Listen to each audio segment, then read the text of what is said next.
Olá, muito bom dia.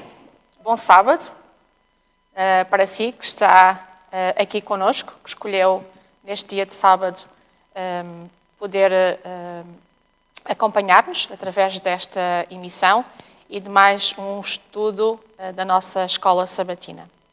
Para si em especial, um bom sábado, um feliz sábado e um som de sábado na companhia de Jesus, o nosso amado Salvador.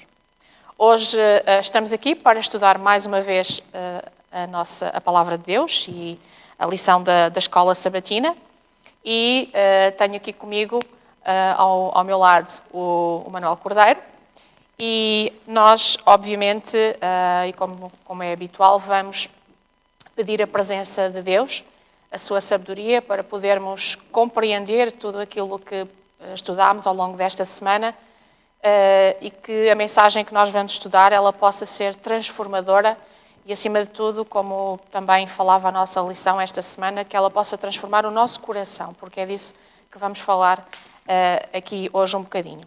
Para tal, nós convidamos a si que está aí, à sua família, àqueles que estão consigo a assistir, a poder neste momento curvar a sua fronte e nós vamos neste momento adorar a Deus através de uma oração. Vamos orar. Poderoso Deus, poderoso Pai que estás nos céus, santo e amado Jesus, obrigada porque mais uma semana estiveste connosco e mais uma semana tu nos concedeste o privilégio de podermos refletir sobre aquele que tem sido o nosso comportamento, a nossa atitude e muitas vezes a nossa vida de afastamento e de pecado contra ti. Pai do céu, obrigada porque tu, na tua misericórdia, continuas a apelar ao nosso coração, continuas com a tua graça a querer ir buscar-nos onde nós estamos e dessa forma aproximar-nos de ti. Senhor, perdoa os nossos pecados, as nossas faltas e ajuda-nos a poder adorar o verdadeiro Deus e, sobretudo, a dar importância àquilo que realmente importa, que é o teu reino. Neste momento em que estamos aqui reunidos com os nossos amigos, nós queremos, de uma forma também humilde, mas sincera, pedir e ousar suplicar que tu possas ir ao seu encontro, que possas também moldar o seu pensamento, moldar o seu coração, a sua vontade, o desejo de te seguir e de ser reto e de ser um verdadeiro mordomo aos teus olhos, Pai. Ajuda-nos a podermos ir buscar à tua palavra tudo aquilo que precisamos para nos mantermos firmes neste processo, nesta caminhada aqui na terra e até que tu voltes. E quando tu voltares, Senhor, que seja realmente motivo de regozijo, de alegria, nós podermos receber-te e morar contigo eternamente. Tudo isto eu te agradeço e te peço muito humildemente. Não porque sejamos merecedores, porque em nós não há nenhum mérito, mas unicamente nos méritos do sangue de Jesus, aquele que nos salvou. Amém. Amém. Ora então, nós caminhamos a passos largos neste nosso estudo no Manual da Escola Sabatina e hoje entramos na lição número 9 e que fala sobre a cobiça, sobre o pecado da cobiça, sobre o pecado da avareza também. E é interessante pensarmos que, não sei se eventualmente considerou esta questão, do porquê que numa lição e numa coletânea de estudos que falam sobre a questão aqui da gestão e a questão da mordomia, porquê que esta lição fala sobre a cobiça, o que é que a cobiça tem a ver com a mordomia. Manuel, não sei se tu pensaste também nisso, mas quando nós começamos a estudar aqui a Palavra de Deus, eu coloquei esta questão para mim mesmo. E é importante nós pensarmos que realmente a cobiça tem a ver com a gestão e tem a ver com a mordomia, porque a cobiça e a avareza é, antes de mais, um pecado de ingratidão que eu tenho para com o Mestre. Um pecado de ingratidão que eu tenho para com o meu Deus, que tudo me dá.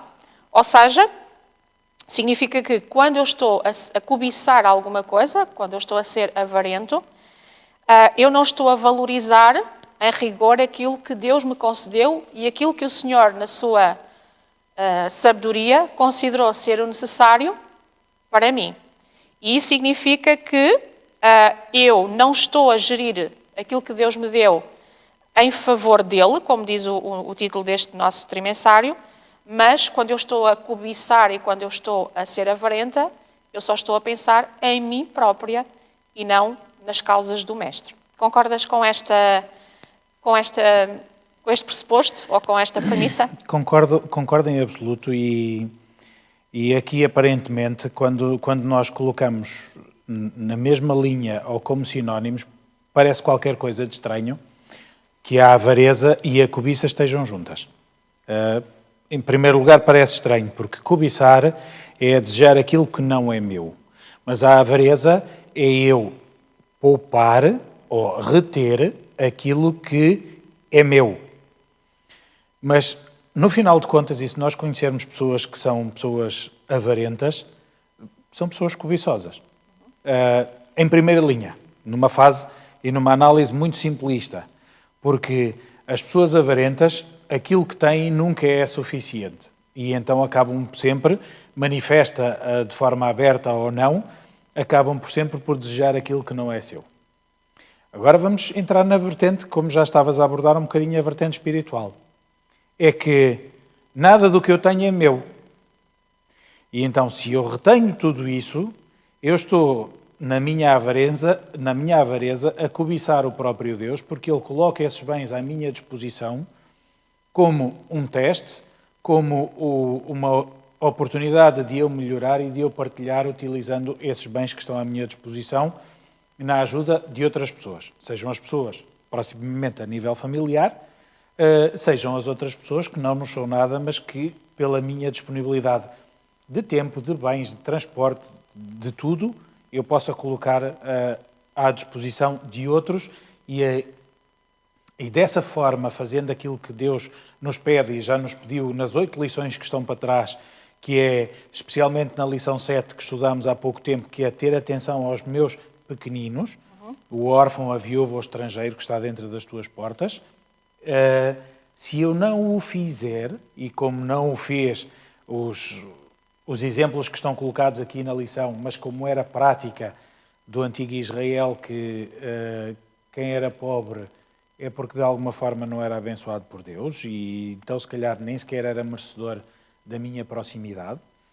Mas nesta lição Deus tem, e começa logo com acautelai-vos e guardai-vos da avareza. Em Lucas 12:15, que é tomem atenção. Sim, era exatamente isso que eu ia dizer, retomando aqui o verso áureo da nossa lição, que Deus é tão bom para connosco que Ele, na sua infinita misericórdia, nos chamou a atenção para este pecado e Ele faz-nos aqui um apelo efetivamente, não é? Ou seja, o que Ele está aqui a dizer é que, atenção que uma coisa é aquilo que vocês efetivamente precisam para garantir as vossas necessidades, as vossas necessidades básicas, e isso é um desejo legítimo, ok? Tudo bem. Outra coisa é, como nos diz aqui a lição, quando nós entramos no campo da cobiça, ele é um desejo desordenado, ou seja, significa que já estamos a entrar no terreno daquilo que é proibido, daqueles limites que Deus e não tem nenhuma racionalidade. Que Deus impôs. Não tem racionalidade. De coisas que realmente não nos pertencem, e não nos pertencem porquê? Porque não nos foram dadas por Deus. E o Senhor também nos alerta para que aqueles que são cobiçosos e que são avarentos estarão fora do reino de Deus. Não é? Deus faz-nos este apelo aqui. Então, quando eu estou a cobiçar, eu estou portanto, a desejar algo que não faz sentido, que não é meu, e estou, no fundo, também aqui a querer subir um bocadinho de patamar e a ter um bocadinho mais de estatuto do que aquele que me é concedido. E eu pensei aqui na questão, por exemplo, em duas situações. Uma, quando no pecado de Adão e Eva, no Jardim do Éden, não é? Quando Deus estabeleceu limites para aquilo que lhes era devido, aquilo a que eles deviam ter acesso, e eles podiam comer de toda a árvore do jardim, exceto uma, Mas o que é que aconteceu? Eles desejaram mais alguma coisa. Eles desejaram, e Satanás acabou por também, obviamente, incutir-lhes este desejo, não é? De quererem ser mais do que simples criaturas e de quererem subir ao estatuto de Deus. E quando assim é, nós entramos em pecado. Há um versículo que eu li muito interessante que vem em Provérbios 25, 16, que nos remete para esta ideia de que cobiçar é desejar mais do que aquilo que é preciso. Fala lá da questão do mel, de que nós não devemos, só por curiosidade, Provérbios 25, 16. Provérbios 25, 16. Vamos aqui só abrir um instantinho. Também lá em casa, quem estiver a acompanhar e nos quiser também acompanhar nesta leitura, 25, 16, exatamente, diz assim: tu achaste mel? Come só o que te basta, para que porventura não te fartes dele e depois o venhas a vomitar, não é? Portanto, se Deus me dá, na sua sabedoria, alguma coisa para eu gerir, então eu que fico só por aí. E houve um outro exemplo também, que eu não venho aqui na lição, mas que eu considerei também, que Satanás, quando tentou Jesus no deserto, o que é que ele procurou incutir aqui no espírito de Jesus? Qual foi aqui o propósito também de Satanás? Foi também incutir nele o pecado da cobiça, porque quando Satanás vai ter com ele, ele diz: olha, se tu me adorares, tudo isto será teu. Como se na verdade já não fosse, não é? E isto vai contra tudo aquilo que é o espírito e o sentido do céu, porque nós falámos há umas semanas atrás que o espírito do céu era o espírito de liberalidade, não era? Ou seja, o de poder ofertar, e o expoente máximo dessa liberalidade, dessa oferta, foi a própria morte de Jesus. E tu há bocadinho estavas a falar da questão da avareza, que era também o reter, não é só o desejar mais do que aquilo que é nosso, mas também o de reter. E a lição desta semana então diz-nos exatamente isto. Quando eu estou a querer fazer alguma coisa que não é para mim, sobretudo que não é para os outros, mas que é para mim, quando é um ato de egoísmo, então eu estou a entrar no terreno do proibido e estou a entrar no terreno do pecado que Deus nos adverte. Tem aqui, porque tu estavas a falar precisamente da tentação do próprio Jesus, um aspecto que não me ocorreu enquanto estudava a lição, mas que é importante nós fazermos uma pequena reflexão. Como é óbvio, e disseste bem, todo o universo já era de Jesus, e Jesus tinha perdido a direção da terra, Jesus, Deus, Pai, Deus, Filho, Espírito Santo, através do pecado do homem, mas Jesus estava a iniciar o processo de restabelecer a ligação do homem daqui da terra com o Pai. E ele sabia qual era o seu propósito e estava bem definido. E esta tentação de Satanás a induzir à cobiça e ao, que não vem aqui na lição, mas que no fundo é abordado de forma indireta, ao facilitismo. Satanás não estava a propor nada a Jesus que não fizesse parte do ministério que ele estava a desenvolver em favor da humanidade na Terra. Satanás estava-lhe a dizer que não precisas de todo esse nível de sofrimento, só me adoras e eu dou-te. Muitas das vezes nós somos tentados a isso, é que a avareza, a cobiça leva, e se me permitirem, se calhar não está aqui, mas leva à malandrice. Eu vou obter algo que eu, pelo meu trabalho, conseguiria lá chegar, mas eu não quero esse esforço, eu quero o caminho mais fácil. Contornar, quero saltar aspectos, quero chegar lá mais depressa. E isso é aquilo que Satanás propôs a Jesus. E que muitas vezes, seja uma questão de estatuto social, seja uma questão de emprego, seja uma questão de lugar na faculdade, etc., o que for, nós muitas das vezes, ao desejarmos de forma, como está no início da lição, desordenada ou tão intensa que deixa de ter lógica, somos tentados, somos cobiçosos, e como a lição chama a atenção, é o único pecado que é exclusivo da mente, ok? A cobiça e a avareza, é claro que Começa no nosso coração.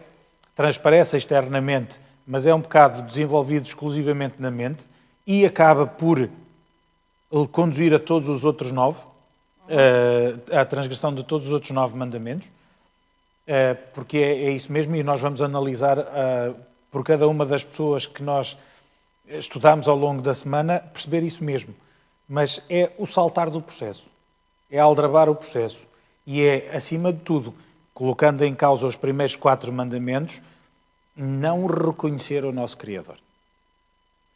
Ao não reconhecer o nosso Criador, a nossa avareza, afinal não é avareza, mas é cobiça, porque nada daquilo que eu tenho é realmente meu. Foi colocado à minha disposição para que eu assumisse um determinado propósito. E sobretudo em favor dos outros. Sim. Porque eu lembrei-me também daquela parábola que nós temos nos Evangelhos, que fala daquele homem muito rico que era tão rico que decidiu construir mais celeiros, não é? Para conseguir guardar os tesouros de tudo o que tinha. Depois ficar tranquilo. Não é? E foi avisado, olha, atenção, não faças isso porque tu vais morrer, mas ele não quis saber, porque realmente era um ato de egoísmo. Tudo aquilo que ele estava a recolher era para ele, não era a pensar nos outros, não era um ato altruísta, não é? Mas sabes que Deus, no seu conhecimento, na sua graça, na sua misericórdia, Ele, com o povo de Israel, Ele, para evitar que o povo entrasse neste campo proibido de avareza e de cobiça, Ele criou algumas instruções para que isto não acontecesse. E se nós pensarmos, por exemplo, em determinadas situações como, desde logo o dízimo e as ofertas, que nós estamos a estudar este trimestre, como é óbvio, são um antídoto para isso, mas, por exemplo, na altura do jubileu, quando as terras eram devolvidas ao seu legítimo dono, quando os escravos deixavam de ser escravos e portanto, também garantiam a sua liberdade, quando os terrenos eram deixados também em pousio, quando eram feitas as colheitas e era suposto não colherem tudo e deixarem também algumas coisas para os pobres. Tudo isto são estratégias e modelos pedagógicos de Deus para dizer que nós devemos pensar não apenas em nós, mas também pensar naqueles que estão à nossa volta e não retermos tudo aquilo que, ainda que de modo legítimo, porque pode ser alcançado de forma legítima, não é? Aquilo que nós temos, as nossas posses e os nossos bens, mas que os devemos usar, e é isso que temos aprendido no fundo ao longo destas lições todas, devemos sempre usar em favor dos outros e para a causa de Deus.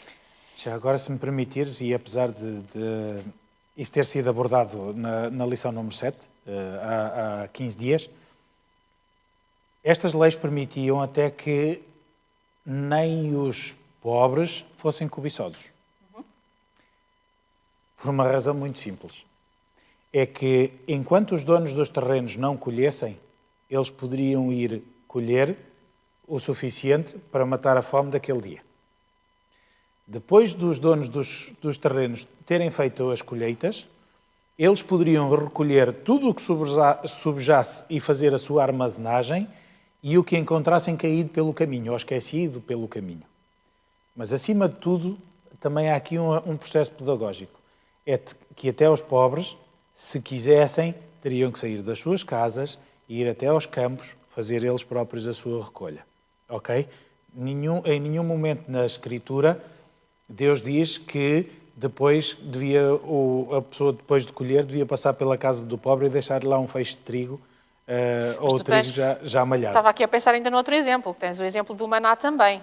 Também. A cada dia era dado o suficiente para aquele dia. Eles não deviam ser gananciosos, não é? E cobiçar a comida do dia. Era um ato também de adoração e de confiança de que Deus supria naquele momento e para aquele dia as suas necessidades. Não deviam guardar, com exceção do dia de sexta-feira, em que recolhiam em dobro a comida, não é? Então, nós, avançando um pouquinho, nós temos aqui como é que tudo começou, não é? Como é que este pecado de ingratidão para com Deus e de desejo de querer ter mais do que aquilo que é suposto, tudo começou. E tudo começou no céu. Começou no coração de Satanás, não é? A lição diz-nos aqui que a cobiça desempenhou um papel crucial na queda de Satanás e, por conseguinte, também na queda dos anjos, que ele arrastou consigo, e depois também na queda do próprio homem aqui na Terra, não é? Sim. Aqui, e o aspecto que nós temos que ter aqui em consideração é que hoje em dia, quer seja profissionalmente, e aqui eu vou falar de uma abordagem profissional, porque eu, sendo profissional de saúde, trabalhando no hospital, estou com muitas pessoas e, dada a proximidade que eu tenho com outras classes profissionais, eu às tantas já posso dizer que eu sei fazer um raio-x, porque já lá estive várias vezes ao pé do técnico de imagiologia, ou eu sei fazer um diagnóstico, porque eu estou muitas das vezes com o médico a fazer vários diagnósticos e eu já vi como é que ele faz. Ou com o nutricionista, etc, etc. Não era a função de Satanás. Satanás, Lúcifer, era o anjo que ocupava hierarquicamente o lugar mais acima de todos os anjos. Era aquele que estava permanentemente na presença do trono de Deus. E, ainda que fosse o mais reconhecido, ele pretendia ainda ser adorado. Ele pretendia ainda que, e como diz aqui o Espírito de Profecia, cobiçando a glória que o Infinito Pai conferira ao seu Filho, este príncipe dos anjos aspirou ao poder que era prerrogativa exclusiva de Cristo. Prerrogativa exclusiva porque era algo que só podia ser atribuível a outro que também Deus. E esta é aquela parte, é que não é por eu estar muito próximo ou por eu ser um grande, e já agora permitam-me utilizar um termo se calhar um bocadinho desportivo, futebolístico, não é por eu ser um grande fã do Cristiano Ronaldo que eu vou conseguir marcar golos como ele. Até porque nunca iria acontecer. É tão simples quanto isso. Mas depois foi minando o seu coração e vemos o excerto de Isaías 14 que diz, no fundo, subirei acima das mais altas nuvens e serei semelhante ao Altíssimo. Ele aqui, no fundo, para ser semelhante ao Altíssimo, Satanás diz que ainda vai subir mais alto do que o próprio Deus, para poder ser considerado Deus. E aqui é o início da cobiça. E este é o grande problema que às vezes nós não nos reconhecemos em nós. Nem todos nós estamos preparados para ocupar um cargo de maior responsabilidade. E aqui, com isto que eu disse, calma quem em casa nos acompanha e diz, mas Deus, se Deus sabia isto, porque é que pôs Lúcifer neste local? Não, em qualquer local que Lúcifer estivesse, isto poderia acontecer. Ele desejou mais do que era suposto ele ter, porque não era suposto que ele assumisse atributos divinos. Ele tentou o fazer e depois minou o céu com muitas outras questões, mas a lição faz-nos principalmente a comparação e a aproximação deste pecado de Lúcifer e, como tu disseste, Eva acaba por ser levada na mesma índole, foi a cobiça e o desejo de conhecer aquilo que Deus conhecia. E o episódio, por exemplo, estava-me aqui a lembrar, não vem aqui da lição, mas no fundo isto tudo está relacionado, o episódio de Babel, da construção de Babel, o que é que eles quiseram? Senão poder ocupar um lugar, subir às alturas, não é? Não ter que depender não de Deus. Ter que, exatamente, depender só deles próprios, adorarem-se a eles próprios e não reconhecerem Deus como seu Criador. E como Sim, exatamente. Não é? E repara que esta situação é tão interessante, não é? Que aquilo que nós vemos é que até hoje o intuito e o objetivo de Satanás continua a ser levar as pessoas a considerarem-se tão boas, tão importantes, tão espetaculares, que podem colocar Deus de parte. Deus já não precisa As pessoas não precisam de Deus para nada. Não, só precisam é que Deus reconheça a sua espetacularidade. Ou isso. E é por isso que até hoje nós temos, por exemplo, em Apocalipse, na primeira mensagem do Apocalipse, na mensagem angélica, não é? Em Apocalipse 14, que é exatamente esta chamada de atenção. Um apelar, adorai ao Deus Criador, àquele que vos criou, àquele que vos fez e àquele que continua a ser por todos os séculos e que será sempre o Deus verdadeiro e não outro. Mas Satanás tem procurado de várias maneiras e às vezes maneiras tão subtis, porque às vezes são coisas que nós estamos a fazer no nosso dia-a-dia que são questões legítimas até, para nos fazer acreditar que aquelas coisas são importantes e que podemos lutar por elas, mas quando estamos a fazer isso, estamos a colocar Deus em segundo lugar. E a lição diz-nos que quando nós somos egoístas e quando nós somos cobiçosos também, nós estamos a transgredir um dos mandamentos que é não terás outros deuses diante de mim. Exato. Sempre que eu estou a ter mais atenção para com outra coisa qualquer do meu dia-a-dia, sejam posses materiais, seja a casa de um vizinho meu, o carro, o emprego, tu estavas há bocadinho a falar a posição que ele ocupa, a função que ele ocupa de um colega meu, não é? E se eu quero chegar lá e não olho a meios para atingir esses fins, então eu estou a colocar na minha vida outras prioridades, outros deuses diante de mim que não o verdadeiro Deus. E por isso eu não estou a adorar conforme ele merece. E essa é uma chamada de atenção, e eu peço-vos desculpa, mas já é a segunda ou terceira vez que faço a referência à lição número 7, que estudámos há 2 semanas. O jovem rico era avarento.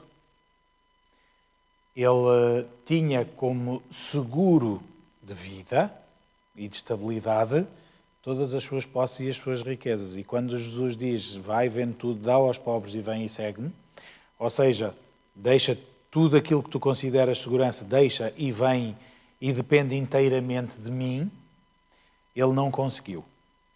Aquele jovem foi ter com Jesus, porque apesar de, como ele dizia, fazer tudo certinho, ele sentia em seu coração que não estava completo. Jesus disse-lhe qual era o aspecto que estava em falta. Era ele não estar a depender. E então, como eu já fiz referência há bocadinho, na realidade, os 4 mandamentos que falam do nosso relacionamento com Deus estavam aqui em causa. Porque ele tinha outro Deus diante dele, que era as suas posses e os seus bens, eram a sua salvaguarda. Ele confiava mais nos bens do que no próprio Deus. Então ele tinha as suas imagens de escultura, porque as suas posses, as suas casas, as suas propriedades, ele tinha uma inteira confiança e ele devia apreciá-las e adorá-las com alguma frequência. Tomava o nome de Deus em vão, porque ele, dizendo-se filho de Deus, não era um filho de Deus, mas dependia das suas posses.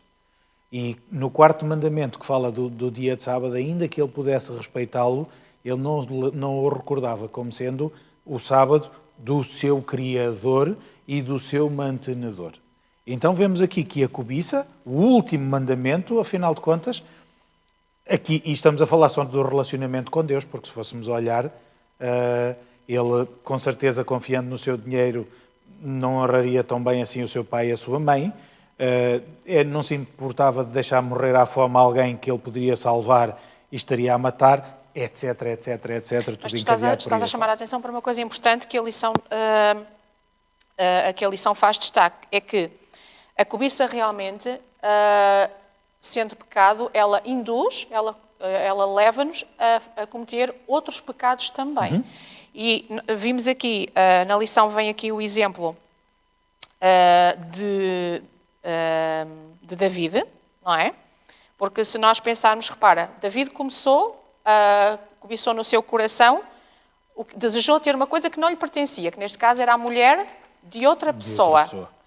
E por causa desse desejo de ter em sua posse algo que não lhe pertencia, ele cometeu outros pecados.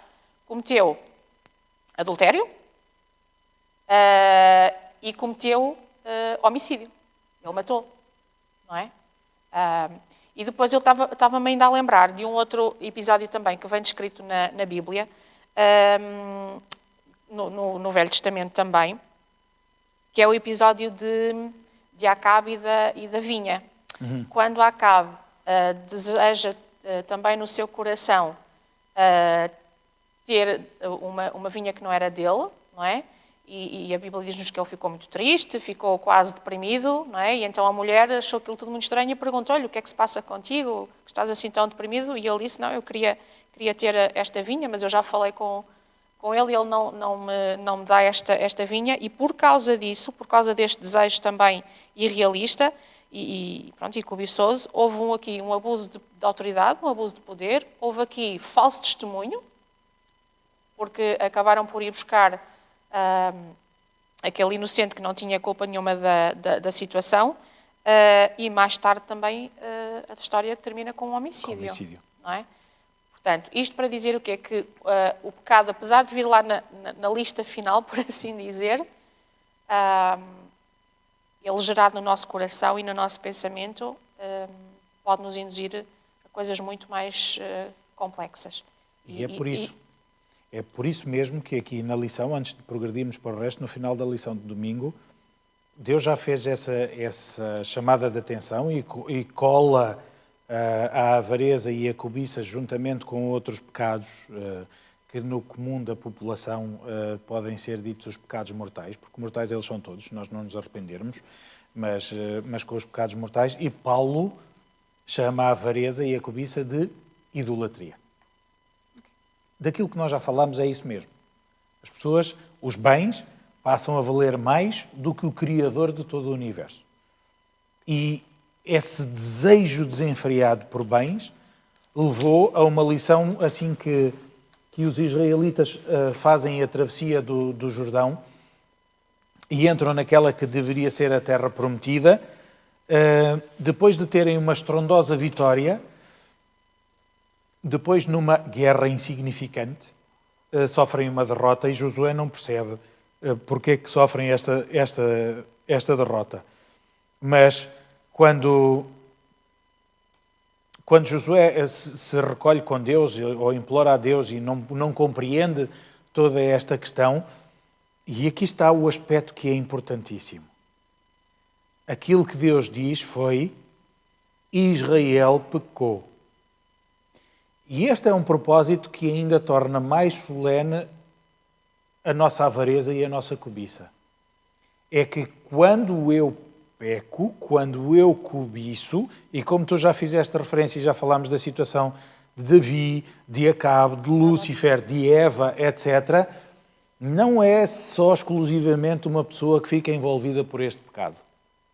Outras pessoas sofrem. Todo o povo de Israel foi colocado em causa.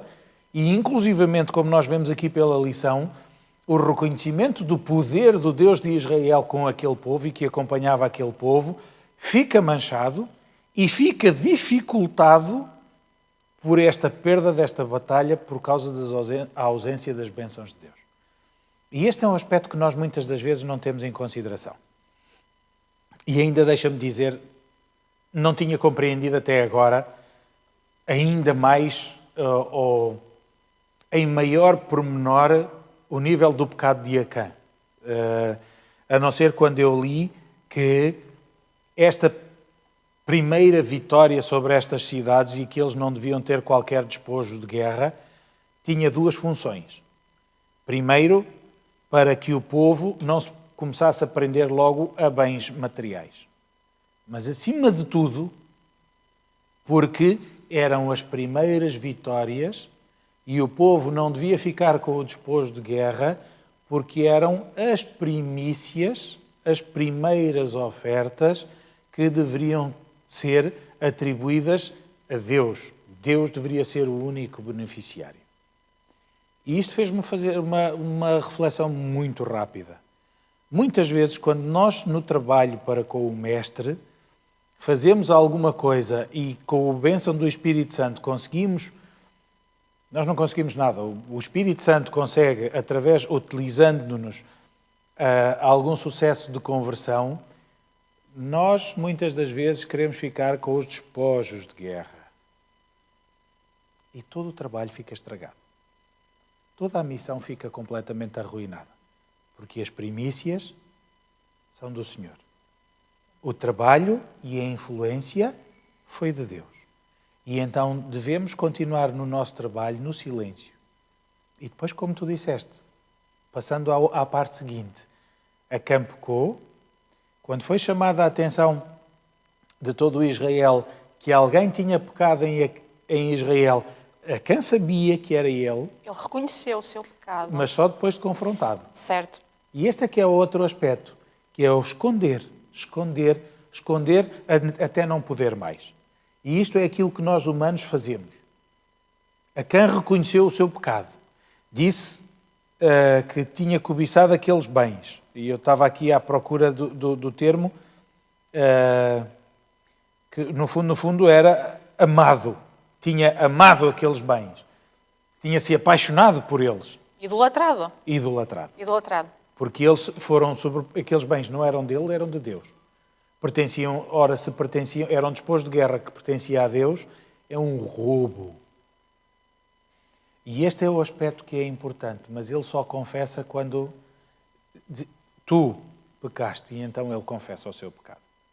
E é importante dizer, chamar a atenção que, apesar de ele ter reconhecido o seu pecado, as consequências não deixaram de acontecer. Isso acontece não apenas com este pecado da cobiça, mas com todos os pecados. Nós até podemos arrepender-nos, confessar os nossos pecados e arrepender-nos.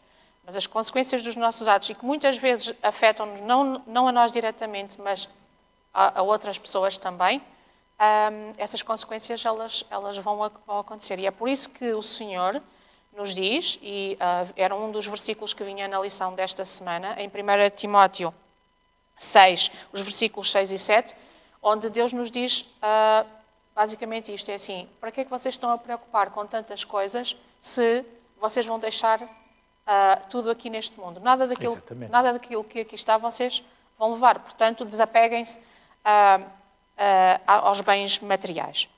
Ora, avançando, nós temos aqui também, na lição de mais à frente, aqui um exemplo importante que nos deve fazer pensar, que é de Judas, não é? Um dos discípulos também.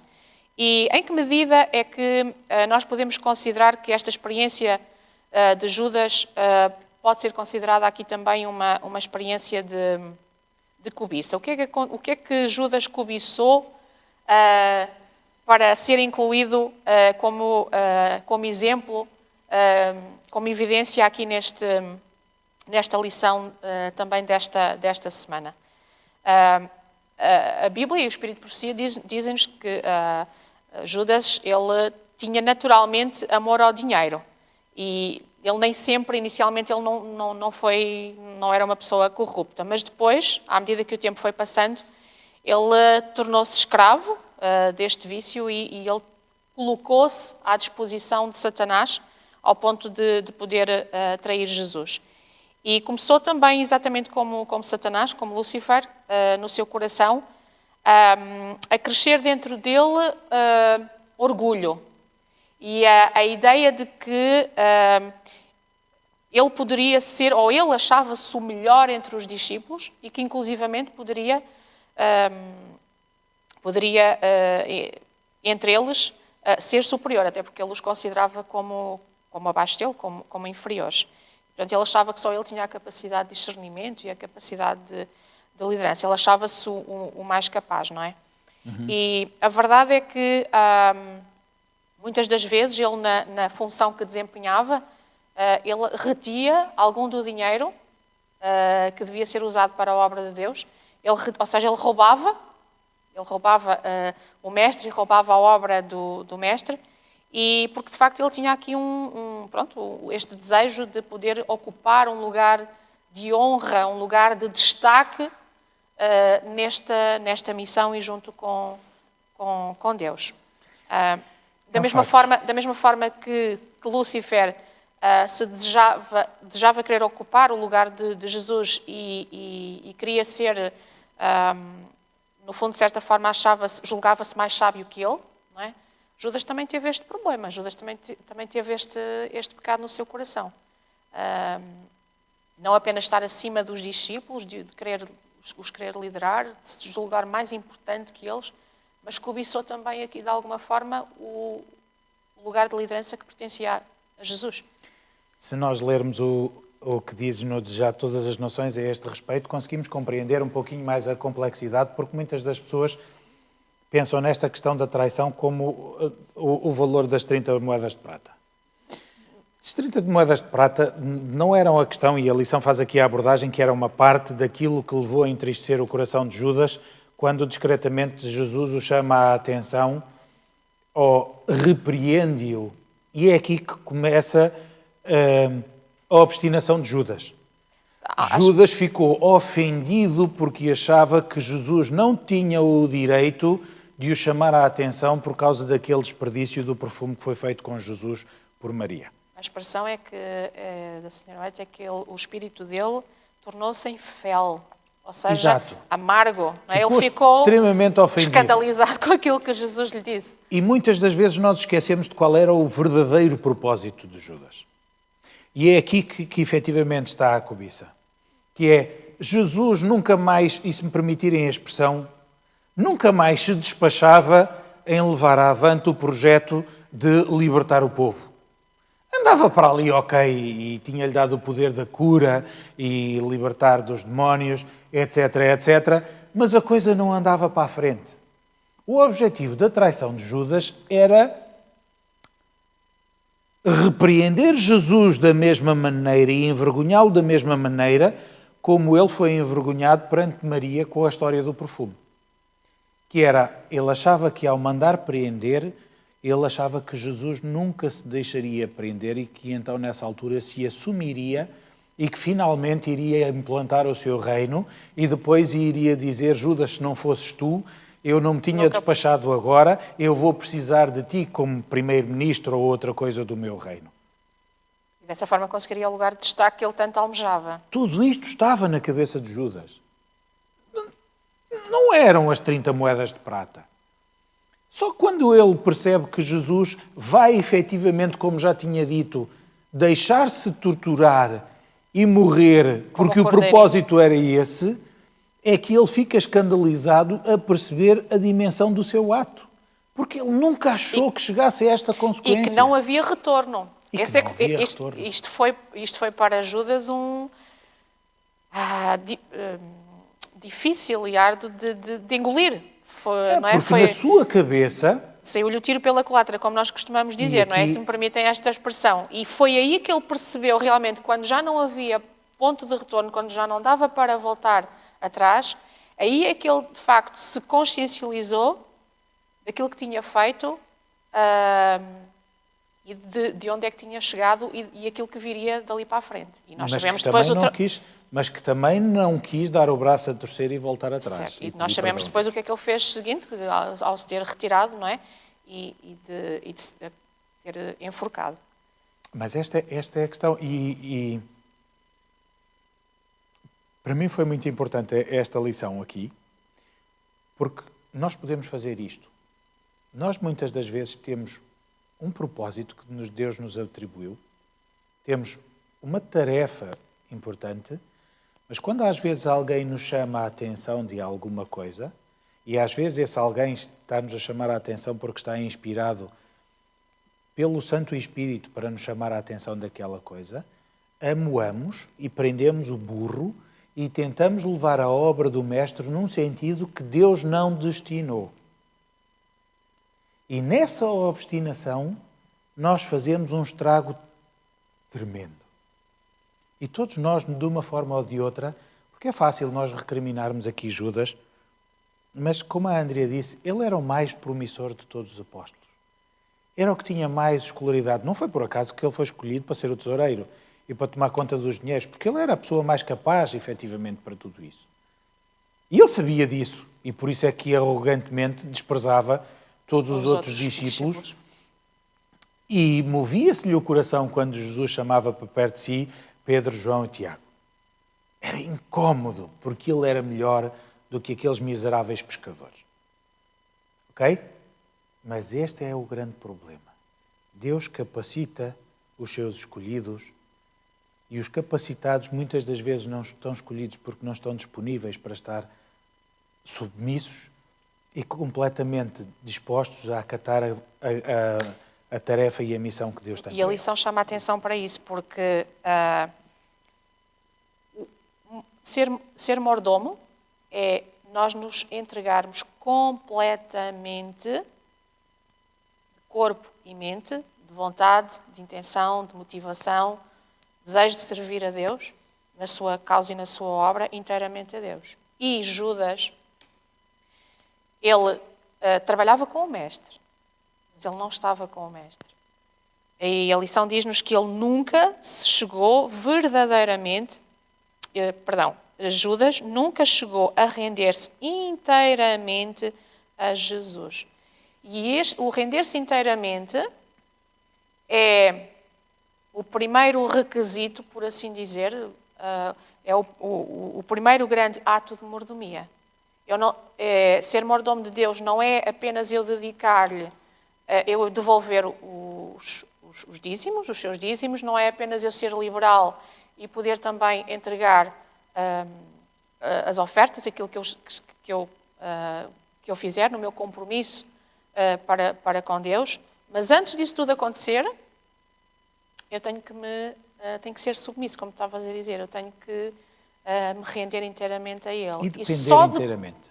Exatamente, e só depois disso tudo, disso acontecer, e de eu perceber então que tudo aquilo que eu tenho não é meu, mas é de Deus, então aí é que tudo o resto virá por acréscimo e então sim, eu vou a questão dos dízimos, a questão da obediência, não é? A questão que nós falámos, o dizimar tem a ver com isto, tem a ver com o ato de fé e de obediência, as ofertas, o tempo que eu também invisto e que eu cedo para Jesus e para a sua causa, para a sua igreja, para a sua obra, tudo isso virá depois por acréscimo e como consequência. Ora, não era isto que aconteceu com Judas, razão pela qual ele fez o que fez. Exato. Nós temos ainda aqui 2 minutos para falar ainda aqui do pecado de Ananias e de Safira, não é? Sim. E nós, através deste exemplo, nós vemos que, efetivamente, aqui Deus aborrece a falsidade, que Deus aborrece a hipocrisia. Por certa forma, eles foram hipócritas, porque eles comprometeram-se com algo que depois não cumpriram, acabaram por não cumprir, porque eles fizeram um voto ao Senhor de vender a sua propriedade e entregar todo o dinheiro, mas depois, a certa altura, começaram a pensar que se calhar não é bem assim, então deixa-me ficar aqui com alguma parte, com uma parte, e essa parte foi retida, não é? Portanto, eles foram aqui hipócritas, ou seja, foram mentirosos, não foram honestos para com Deus. E uma coisa que nós podemos questionar é, nós sabemos o que é que aconteceu, eles morreram de imediato, não foi? E nós podemos questionar porque aos nossos olhos parece que houve aqui um ato de ira e divina, não é? Um ato de justiça sem dó. Porque é que no imediato isto teve que acontecer? Porque é que a sua vida não foi poupada por causa desta situação? Como nós vimos já em lições anteriores, há um verso que ao longo deste trimestre surge várias vezes, que diz: paga os teus votos. Nenhum dos apóstolos sabia qual era o compromisso que Ananias e Safira tinham colocado em seu coração. Certo.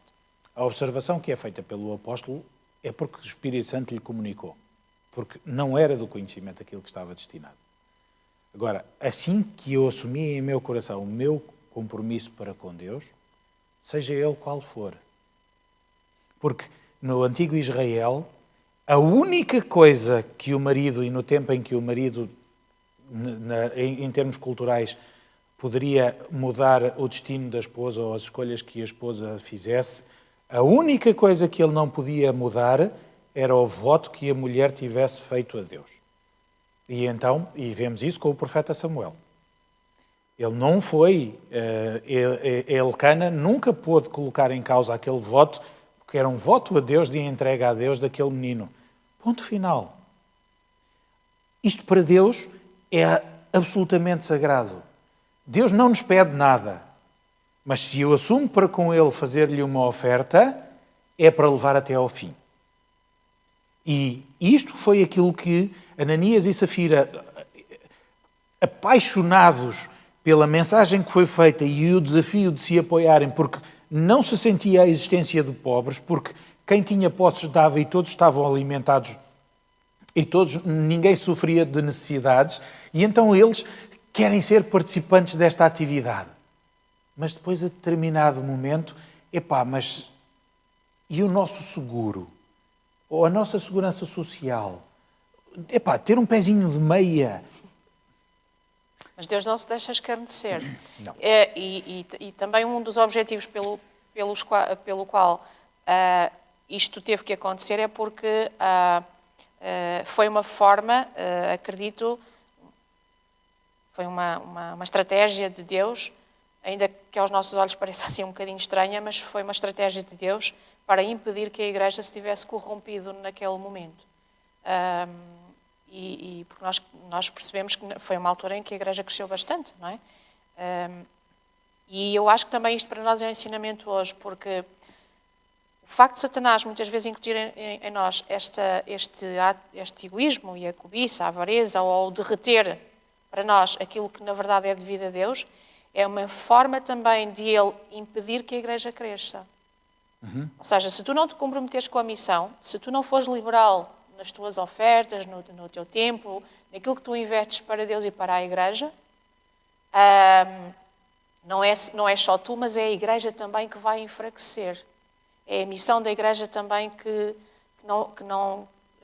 não vai avançar. E nós sabemos que Satanás tem um ódio terrível aos seus e à Igreja de Deus. Porquê? Porque a Igreja de Deus, apesar de todos os pecados e imperfeita que é, mas Satanás sabe perfeitamente que a Igreja é a ferramenta e é o instrumento de Deus para levar a mensagem do Evangelho a todo o mundo, antes de Jesus voltar. Então, se eu impedir que os membros, de alguma forma, não se comprometam com a Igreja, então a missão vai ficar comprometida, que é aquilo que eu quero.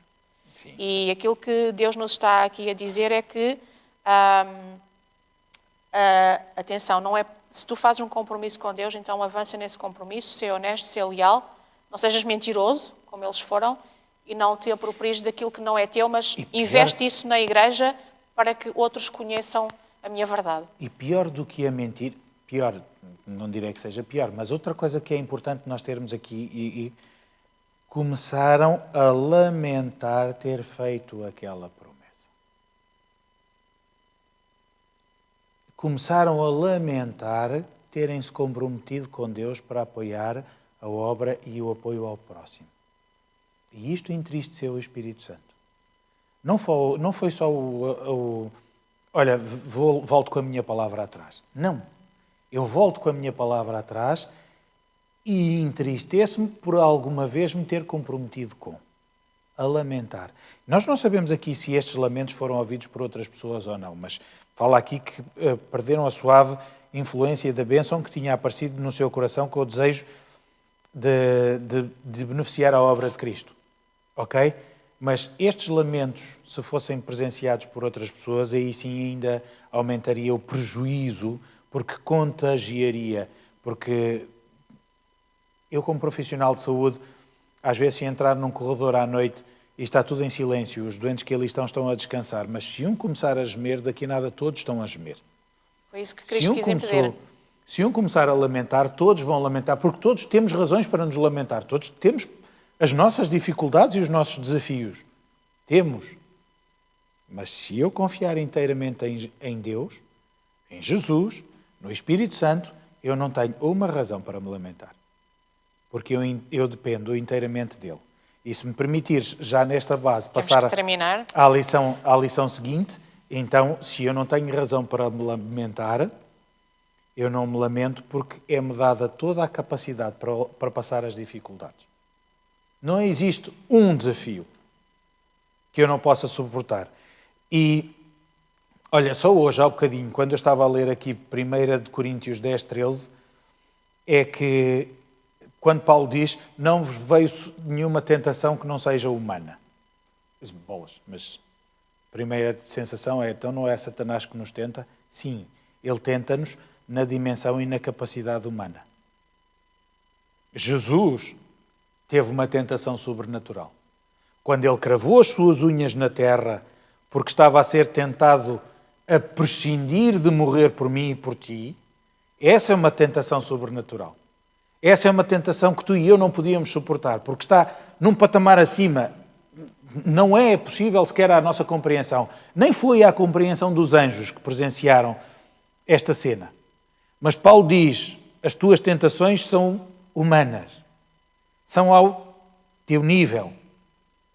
E ainda mais, tu ainda tens, não sereis tentado, Deus não permite que Satanás te tente além daquilo que tu consegues. Suportar. E, para além disso, para além de não permitir que te excedas os limites, eu ainda te dou todas as técnicas, estratégias de escape para essa mesma tentação. E algumas técnicas estão aqui, nós temos mesmo que terminar. A lição enfatiza aqui, ou dá-nos aqui 3 estratégias, não é? A questão de primeiro tomar a decisão de servir a Deus, de orarmos, porque se nós orarmos, foi aquilo que Jesus fez exatamente quando foi tentado. Ele orou, ele estava em comunhão com o Pai, e quando nós oramos, é aí que nós podemos buscar força para resistir às tentações que Satanás nos colocar e para podermos também estudar regularmente a Bíblia. Porque já agora, se me permitires, só no aspecto do orar, ele pediu aos discípulos para orar com ele, para ajudar na intercessão. Era a representação da pessoa humana que Jesus estava disposto a poder salvar. Nós orarmos também uns pelos outros, que poderia ser aqui um passo a incluir um subpasso neste ponto. E sim, e o estudo da Bíblia. Porque sempre que Jesus respondeu à tentação, respondeu com base na Bíblia. Sim, como está escrito, não é? E foi essa a forma dele resistir às tentações. Bom, nós temos que terminar. Nós agradecemos a vossa companhia, a vossa presença aqui connosco e fazemos votos de que, efetivamente, esta lição tenha sido esclarecedora. Se, porventura, se ficou algum pormenor, que não tenha alguma questão, que não tenha ficado tão bem esclarecida na vossa mente, também estão disponíveis os meios para nos poderem contactar e nós teremos todo o gosto e todo o prazer em poder responder. Temos que nos despedir. Despedimos até ao próximo sábado. Vamos encerrar com a oração e o Manuel faz a última oração. Vamos então orar. Querido e bondoso Pai que nos altos céus habitas, muito, muito obrigado por todos os avisos que tu, Senhor, nos fazes. Amém. A preocupação com a avareza e com a cobiça é a idolatria. É tentarmos confiar em nós mesmos ou nas nossas estratégias para contornar questões e obter meios e fins que tu não colocaste à nossa disposição ou entendeste que nós não seríamos capazes de administrar ou de suportar.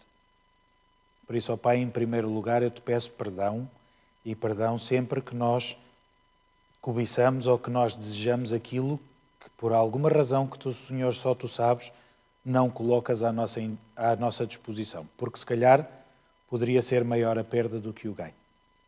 Assim, ensina-nos no nosso coração a depender inteiramente de Ti, a olhar para Ti, a orar a Ti e ler a Tua Escritura, para podermos fortalecer e estarmos prontos para todos os desafios que Satanás possa colocar nas nossas vidas e um dia podermos estar todos juntos no céu com aqueles que tu, Senhor, nos confiaste e colocaste à nossa disposição. Isto eu te peço e desde já te agradeço em nome de Jesus. Amém. Amém. Bom sábado, o culto é já a seguir. Não perca.